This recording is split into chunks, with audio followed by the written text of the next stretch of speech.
These videos will make you question everything. So remember, this is for entertainment purposes only. Let's check it out. This is the shocking sight of what Seregno, Italy's streets looked like just 1 week ago. Yes, that is an icy river, flowing through a town and country that has been experiencing a record-breaking heat wave along with the rest of the world this summer. Over 100 people have been injured already by the hailstorm that reportedly was pelting down hailstones as big. I bet people, bro, you see the size? Yeah, I gotta go back. Fam, those not even golf ball size, fam. Those are like little mini basketballs. Like you know, the kind that you hang over the door and you play basketball in your room? That size. Yo. Injured already by the hailstorm that reportedly was pelting down hailstones as big as 10 centimeters in diameter down onto the streets of northern Italy. Coming on the heels of this event is another extreme weather event in China that is continuing to wreak havoc on citizens as Beijing records its heaviest rainfall in 140 years. These disastrous events are leading people to wonder how much longer we will be able to put up with these events and what can be done to stop them. As trends are showing, things will only be getting worse. Events such as the record-breaking heat have been affecting the entire globe, with temperatures in Phoenix, Arizona reaching over 110 degrees Fahrenheit. One thing most people can agree on, something needs to be done because this is not sustainable. This is the shocking— Yeah, bro, the earth is sick. It got a temperature, it got a fever. The earth is sick right now. You know what I mean? I don't know how long it's gonna be down or what. You know, if it's one of those 24-hour, 24-month viruses or whatever you want to classify it as, but the earth is sick and it's trying to tell us it's sick, man, and we need to fix it. We need to get it some antibiotics. We need to get it some type of earth medication or something, some type of prescription. I don't know. We need it fast. 2 twin babies were born this past week, and they are technically already 30 years old, even though they were just born. And I had no idea what that meant. And then y'all gonna make my head hurt today. I ain't got time for this. Y'all gonna make— how are 2 twin babies already 30, bro? Already 30? Born? So you can pretty much put them out your house now. They're legally grown, but can't even hold their neck up. But they're grown. Can't even hold their neck up, but they're grown. How? I realized it's kind of crazy. So the twins were born in Oregon on October 31st, and they have officially set a new world record for babies born from the oldest embryos that have been kept on ice, basically. And they're exactly 29 years old and 10 months. The couple, whose name is Philip and Rachel Ridgway, wanted to help children in need. They already had 4 kids, but wanted 2 more. And so they went and basically got embryos that had never been used through an organization. And these twins' embryos were taken from their biological father, who created the embryos with an egg donor and froze them on April 22nd, 1992. I'm dying to know if they remember AOL. 2 twin— Yo, this has got to be the craziest thing I've heard. These babies are some older than some of y'all out there and can't even hold their neck up. Can't even feed themselves. But yet they're able to go sit at the bar and buy drinks. What? I swear I've heard it all, man. This world gets crazier and crazier by the day. Nobody can tell me otherwise, man. I'm getting scared at this point. A local toy store is going out of business, and they say it's all because of a bad check. Denver 7's Danielle Kreuter explains what happened here and also has a warning from the owners, now figuring out what's next. The shelves at St. Nick's toy store are packed right now. Newer toys, older toys. But not for long. We will be closing our brick and mortar February 19th. This after what they thought was a Christmas miracle burned them bad. In early December, a man walked into their store. He said, I do a motorcycle toy drive, Toys for Tots thing. I'm like, great. Looked around for a few seconds, and then he came up to the counter and was like, I want one of everything. The owners boxed up all the toys and even closed the store since not much was left. After a few failed attempts to charge the customer's debit card, he eventually gave them a personal check for $56,000. When we checked our account, everything was there. The man brought a truck for all of the toys. The owners even helped him load it up. We figured since we had been blessed with all of that we were going to go bless other people and bought a bunch of food and a bunch of like supplies, socks and toothbrushes and that sort of thing, and made bags to hand out to the homeless people. And we also spent $500 at the Ark getting them gift cards. A few days later, all of that money was gone. It was a bad check. Just made our stomach drop. It was terrifying. Some of the toys have been returned, but only after the busy holiday shopping season was over. We did miss out. Nobody is looking to buy the stuff now. And now we have twice as much as we did before because we had filled the store about 60% after we had cleared it all out. And so the store was, I don't know, 90%, 95% full before that. And so now we have stuff on top of stuff and no sales. Longmont police tell us they are in contact with the person involved. They have not filed charges, but say the investigation is ongoing. It's all too little too late for St. Nick's. They can't afford rent. A local toy store. Are you kidding me, man? Like, that's foul, bro. Like, around Christmas time to do that to somebody, fam. Whoever did that, whoever you are out there, bro, that karma that's gonna get you, when it come around, bro, you're gonna feel like it's Final Destination, bro. That type of karma, I don't want no parts of. Stay away from me with that. You doing that type of stuff out there.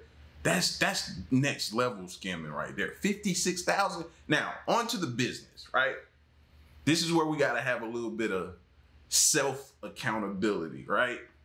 First of all, they shouldn't have been taken advantage of like that. Okay, we got that out the way. So the card declines for 56,000. So you decide to take a check? Red flag.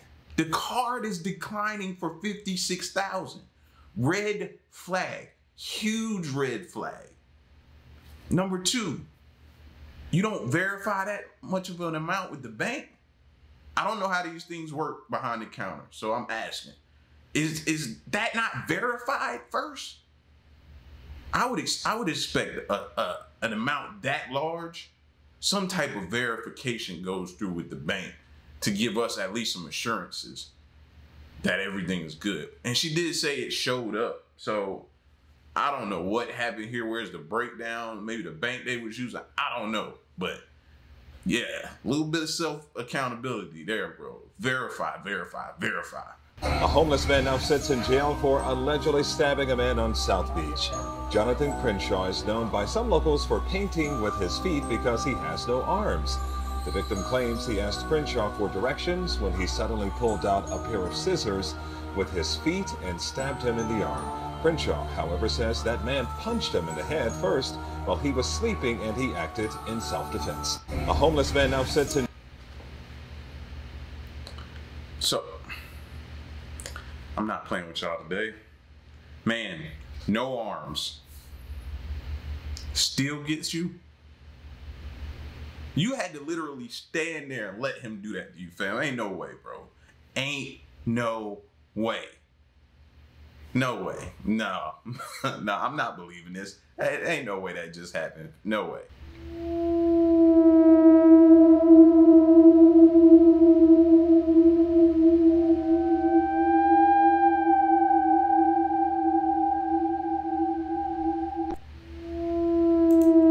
Now, from reacting to this on other videos, knowing that it's the algae, right, or something like that causes the water to turn this color, still looks like blood to me, fam. Yes, looks like a vampire's bathtub. Yes, that's exactly what it looks like to me, fam. Bro, this doesn't look good. I don't care if there's a scientific reason why this is doing what it's doing. It still looks like blood to me. It's like Dracula's lair or something. The craziest news in Korea today as a woman is found dead with a knife pierced through her chest and out her back in the middle of Han River. This is seemingly not foul play based on the evidence gathered thus far. She did buy the knife herself. There is time a bit missing between her entering the Han River and her being found dead 37 minutes later. People have found out that this is most likely due to overbleeding as opposed to drowning. But the oddity here is that a woman, especially in her 30s, being able to pierce through the chest and out the back without much resistance on herself. Typically in cases of suicide, people at least hesitate a little bit. There's no markings whatsoever on her body to even suggest any hesitation. Many netizens or people online in Korea are suggesting that there may be foul play. Police are reporting that there seems to be no evidence suggesting so. What do you think? How crazy is Korea getting? Let me know your thoughts. The craziest news. Yeah, like, I'm like him. It should show some type of, because you would imagine doing that to yourself. You know what I mean? If you don't do it in like one fell swoop, like, go. If you don't do it like that, then there should be some like you moving, squirming, you know what I mean? As you're trying to do, it's no way to wrap your mind around it. I just don't see it. I would suspect foul play until otherwise. You know what I mean? I hope they really, really, really investigate that, because to think of somebody doing that like that without multiple punctures or, you know what I mean, some resistance, yeah, I don't see it. Sign language interpreter accused of signing total gibberish. This time it was at the police news conference announcing an arrest in the Tampa serial killings. We will be charging 4 counts of first-degree murder. Standing off to the side, apparently translating every word, this woman. We received over 5,000 tips in this case. But it turns out much of what she was signing was nonsense. She waved her arms around like she was singing Jingle Bells, says one outraged sign language expert. The woman, identified as Derlin Roberts, has a string of arrests for fraud. So how did she come to be translating at last week's high-profile police news conference? I just didn't ask enough questions. Tampa Police Public Information Officer Steve Haggerty told me the woman simply showed up out of the blue and offered her services. My immediate reaction was, I didn't call for a sign language interpreter, but that's great that we have one here. I let her in. Did this woman appear to know what she was doing? To the untrained eye, and I would include mine, I didn't see any problems. This latest embarrassment comes 3 months after it was revealed that the sign language interpreter at her Hurricane Irma news conference, also in Florida, made no sense. The time to act is now. Haggerty is summing up the latest goof. We won't be using that woman again. Cops say this was not a crime, but it... Sign language interpreter...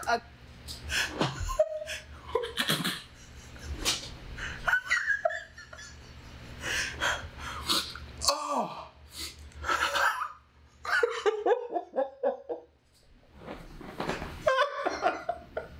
Yo! Oh my God, that's gotta be the funniest thing I've seen. Oh!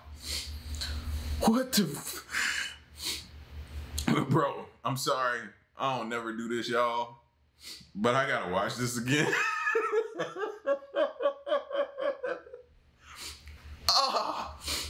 Oh man. I gotta watch this video all over again. I don't care who click off the video and leave. Y'all can leave.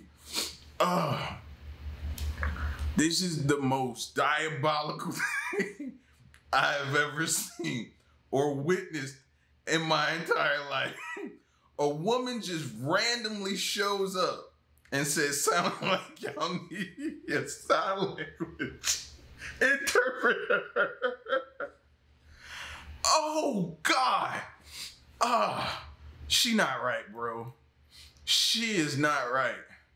I gotta watch this again. Sign language interpreter accused of signing total What gibberish. is she doing? This time it was at the police news conference announcing an arrest in the Tampa serial killings. We will be charging 4 counts of first-degree murder. Standing off to the side, apparently translating every word, this woman. We received over 5,000 tips in this case. But it turns out much of what she was signing was nonsense. She waved her arms around like she was singing Jingle Bells, says one outraged sign language expert. The woman, identified as Derlin Roberts, has a string of arrests for fraud. So how did she come to be translating at last week's high-profile police news conference? I just didn't ask enough questions. Tampa Police Public... I just ain't asked enough questions.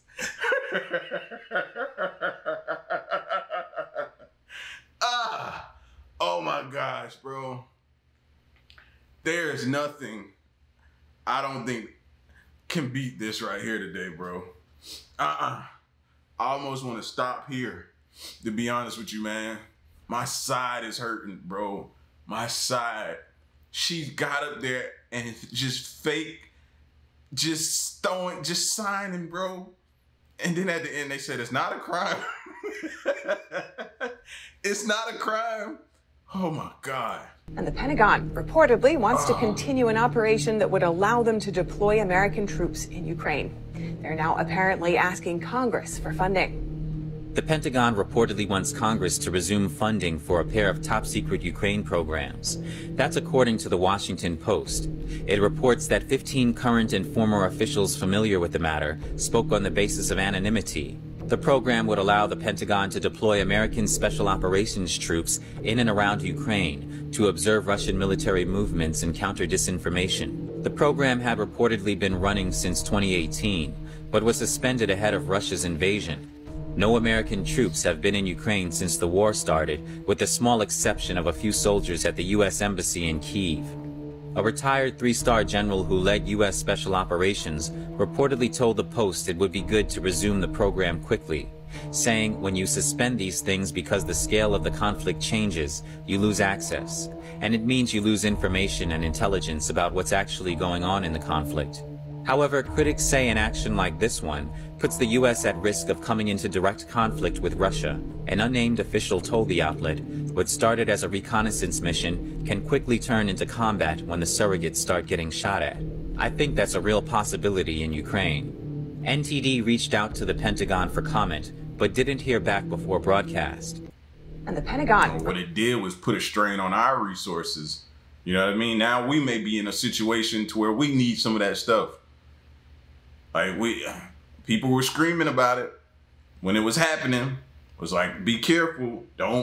We didn't deplete our resources, but we sure did send a good bit, man, that we could probably stand to use if we need it right now. So breaking news, as a fifth friend has come forward in the case of the 3 Kansas City men that were found frozen to death in a backyard, saying he was also there that night and he has some pretty crazy information. As you can see, there's 5 of them, and he's saying he got there at 7 and left at midnight, and he's saying when he left, the 4 other friends were still awake. And he's stressing the fact that he wasn't the last person to see them when they were still alive. He said when he left, they were fine and watching Jeopardy into the early hours of Monday, and this contradicts what the homeowner said, that he saw his 4 friends out at the end of the night, then went to sleep on his couch. The other thing the homeowner said was that he only received messages via Facebook Messenger and didn't get any texts or calls. But the 5th friend is saying that he received a text message from McGeeney's fiancée and Johnson's mother, both concerned about their loved ones, which prompted him to text the homeowner himself, but he received no reply. And in an interview, the homeowner's lawyer said that he left his home, but then he backtracked and said that he didn't. He said, what I meant to say is that he was sleeping and he left his bedroom. The homeowner also moved out of his home less than a week after the bodies were found. This story just keeps getting crazier, but as always, let me know what you guys think and I'll keep you guys updated. Yeah, this thing is all over the place. I heard about this story, but I caught the update when they said another guy who was there with them said they were all fine when he left or something like that. The story's all over the place. And for those of you who don't know, these guys were found dead in the backyard and they were watching a football game. Now, any of y'all who might have partaken, may have drank a little bit, had a little good time at a party, you know, I have, you know, might have passed out, you know, I might have done that before, but to wake up and your friends be out, like, that looks insanely crazy. Like, suspicious, I'm suspicious beyond belief, bro. If you'd have been like, one person did that, but multiple people, that's the part I think that gets me. It's more than one. One is an anomaly that could have possibly happened. You thought he was gone. He was still outside, out back, passed out, woke up, froze to death. You know what I'm saying? But 3 that happened to, it continues to be very, very suspicious to me, man. Like, prayers to the families, and I hope they figure out and get to the bottom of what happened. Has the autopsies come back yet? That's what I think they're waiting on it as well, to make sure they rule it out that there was no foul play or anything like that. But yeah, man, I hope they figure this one out, because this one is by far the strangest thing, one of the strangest things I've seen. Just filmed in Western Europe, Asteroid Hits.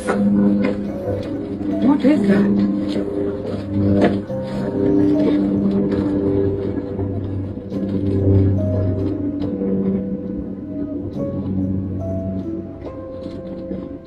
Just filmed in Western Europe, Asteroid Hits. Yeah, I don't even know, man. What do you say anymore when somebody show you a video of something going on in the sky? What do you say at this point?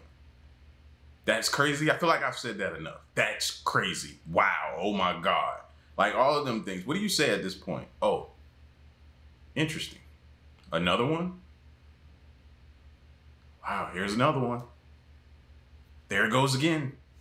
This is the moment an airport security worker was caught allegedly swallowing $300 worth of cash. The money came from a passenger who had the money in a shoulder bag that had been given to a security worker to put through the X-ray scanner. When the passenger got his bag back, he noticed that the money had gone from his wallet. Authorities at Manila Airport have said they are investigating the situation.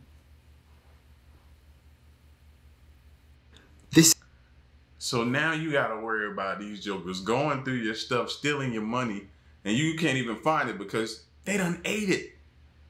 They done ate it to keep you from finding it. Then they get home and you know what they do to get it back and what they do. But yeah. That's sick. That's sick. I thought she was like smuggling something, about to smuggle something for somebody. You know what I mean? You normally see these type of things when somebody trying to smuggle something. But no, she just robbed somebody. I heard airport stuff was expensive, but you gotta eat the man money. You can't, like, that's crazy.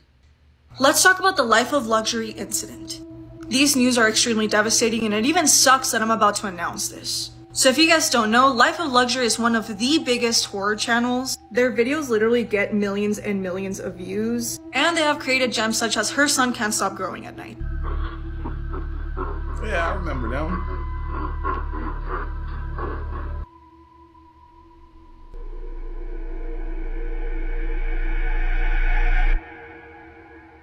If that video seems familiar to you, it's because a lot of TikTokers try to pass off their videos as real paranormal videos. So anyways, what happened is that today they made the unfortunate announcement that they're going to stop uploading and delete all of their videos because their MCN hasn't paid them in 6 months.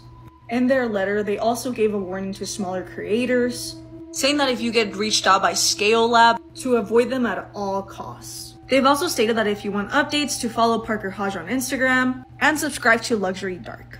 I just don't understand these big companies not paying the creators. The creators are literally the sole reason why this money is even coming in. I'm really hoping that they get the money that they're rightfully owed. I'm just really hoping that they don't stop making content, because all of their content seems like it's geared towards kids. It's so entertaining seeing the stuff that they come up with. It goes hard. Okay, so I'm rooting for you guys. I'm rooting for you. I want to go read the caption. I remember that I reacted to a couple of their videos, bro. Like, they were pretty funny to me. It says, this is all I could read as far as the announcement. Can't afford to keep filming videos as we have no income. It says, Scale Lab has made it clear they will continue to hold our future revenue. So we're planning to delete our content from this channel because they're collecting 100% of the revenue we make. See, I've never done that with those, but I'm not also as big. They got like 6-7 million followers or whatever she said. So I don't know, when you get up there, I guess you partner with some of these companies or whatever, to which they come in, they ain't even do nothing. They ain't even doing the work. So what are they doing for you? I don't understand it. I don't understand it. I don't understand it, man. I hope they get that right, bro. They're one of the good ones. Like, I love their content, man. So that sucks to see somebody have to go through stuff like that. Man, that's crazy. That's insane, bro. Nobody deserves that. Nobody deserves that type of stuff like that. You hate to see it. This is sad. Like I said, this is for the kiddos who sit up and watch this type of stuff, man. It's crazy. Listen, man, y'all get at me in the comment section and let me know what you thought of some of this crazy, crazy news and things going on around the world. All right? It's your boy L, man. Y'all stick around and stay tuned. Till next one, I'm gone.